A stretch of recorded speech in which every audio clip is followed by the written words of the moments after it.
Welcome to this edition of NCLEX in Practice. In our last session, we delved into the foundational concepts of safety versus urgency, establishing that while safety is paramount, urgency often dictates the immediate nursing action, especially after we've addressed the critical ABCs and Maslow's hierarchy of needs. We learned that recognizing the severity of risk and the time sensitivity of a situation are crucial in determining our priorities.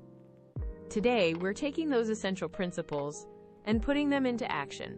This video will focus on applying these concepts to real-world clinical scenarios and, most importantly, to those challenging prioritization questions you'll encounter on the NCLEX. Our goal is to equip you with a high-yield, cheat sheet-style approach to master safety versus urgency in your practice and on your exam. Now let's dive into the practical application of balancing safety measures with urgent interventions. Imagine you're a nurse on a busy medical surgical floor. You have a patient with a history of falls, and their call light is on, indicating they need assistance to the bathroom. This is a clear safety concern. Preventing falls is a core nursing responsibility. However, at the same moment, another patient, who was stable just minutes ago, suddenly reports new onset, crushing chest pain radiating to their left arm. This is a classic sign of a potentially life-threatening cardiac event, demanding immediate assessment and intervention. In this scenario, while assisting the fall risk patient is important for their safety, the patient experiencing new onset chest pain represents a rapidly deteriorating condition with a high risk of immediate harm. The chest pain takes precedence. Your immediate action would be to assess the patient with chest pain, initiate appropriate protocols like administering oxygen, obtaining an EKG, and notifying the physician, while simultaneously delegating the fall risk patient's need for assistance to another team member if available, or ensuring they are safe until you can return. This illustrates a fundamental principle. Life-threatening or rapidly deteriorating conditions, those with high risk severity and extreme time sensitivity, always outrank routine safety tasks.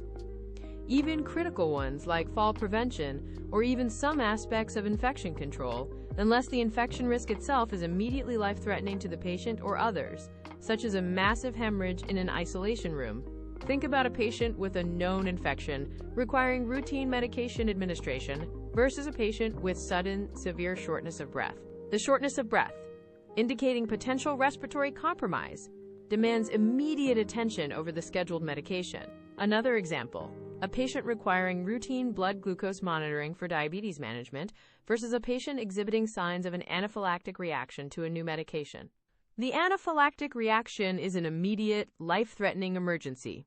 We must always prioritize the patient who is most at risk for immediate, severe harm or deterioration. Our decision-making framework should always circle back to who is going to die or suffer irreversible harm first if I don't act now. The NCLEX loves to test your ability to prioritize by presenting you with multiple patients, each with their own set of safety risks and urgent needs. The key is to quickly analyze each situation and determine which one represents the highest risk of harm or time-sensitive deterioration. It's not about what's important in general, but what's most important right now. Let's try a couple of practice questions to solidify this understanding.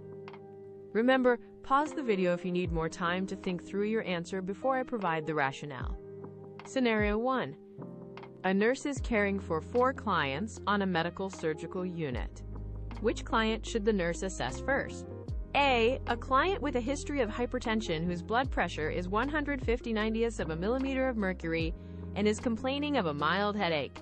B. A client who is 2 days post-operative from an appendectomy and reports a pain level of 7 out of 10. C. A client with chronic obstructive pulmonary disease, COPD, who has an oxygen saturation of 88% on 2L nasal cannula and is reporting increased shortness of breath. D.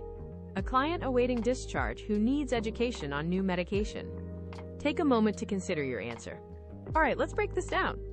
Option A, the client with hypertension and a mild headache, while needing follow-up, is not in immediate life-threatening danger.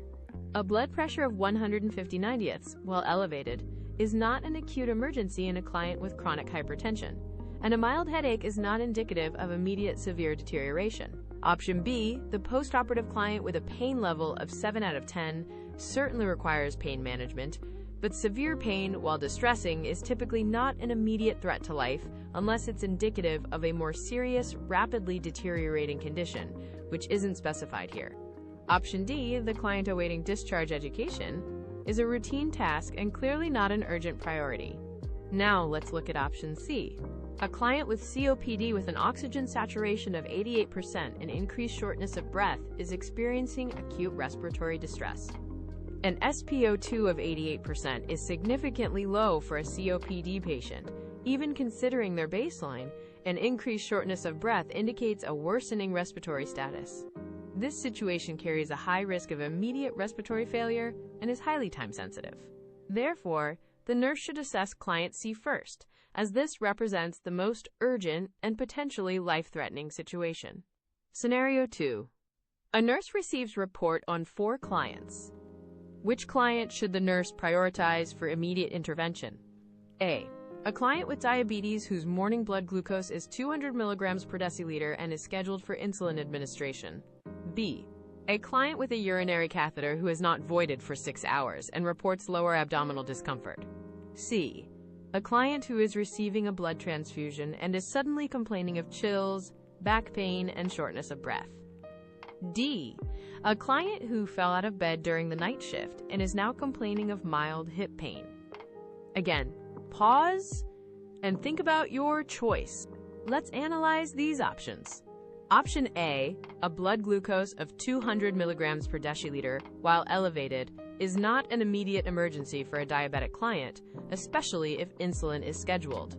It requires intervention, but not necessarily immediate intervention over other critical situations. Option B, a client with a urinary catheter who hasn't voided for 6 hours and has abdominal discomfort, suggests a potential catheter obstruction or urinary retention. This is an important issue that needs addressing to prevent complications like bladder distension or infection, but it's generally not immediately life-threatening. Option D, the client who fell and has mild hip pain, requires assessment for injury, but mild pain suggests it's not an acute, rapidly deteriorating situation, though it is a safety concern that needs attention. Now, consider option C, a client receiving a blood transfusion who suddenly complains of chills, back pain, and shortness of breath is exhibiting classic signs of an acute hemolytic transfusion reaction, which is a severe, life-threatening emergency. This requires immediate cessation of the transfusion, notification of the physician, and initiation of emergency protocols. This situation is highly time-sensitive and carries an extremely high risk of severe harm or death if not addressed immediately. Therefore, the nurse must prioritize client C for immediate intervention. To summarize our mini-series on safety versus urgency, we've established that while safety is always a core nursing principle, urgency often dictates the timing of our interventions. We must always consider the severity of risk and the time sensitivity of a situation, especially after addressing ABCs and Maslow's hierarchy. Nursing priorities are dynamic, and life-threatening or rapidly deteriorating conditions will always take precedence over routine safety tasks. When faced with NCLEX-style questions, remember to identify the situation with the highest risk of immediate harm or the most time-sensitive deterioration. By applying these core concepts, you'll be well-equipped to make sound clinical judgments and excel on your exam. As we move forward in Phase 1 of our NCLEX curriculum, our next topic will delve into the principle of least invasive versus most effective interventions. This framework is crucial for deciding between various procedures or treatments, helping you choose the best course of action that minimizes patient discomfort and risk while maximizing therapeutic outcomes. Understanding this balance is another critical layer in your clinical decision-making toolkit. See you next time on NCLEX in Practice.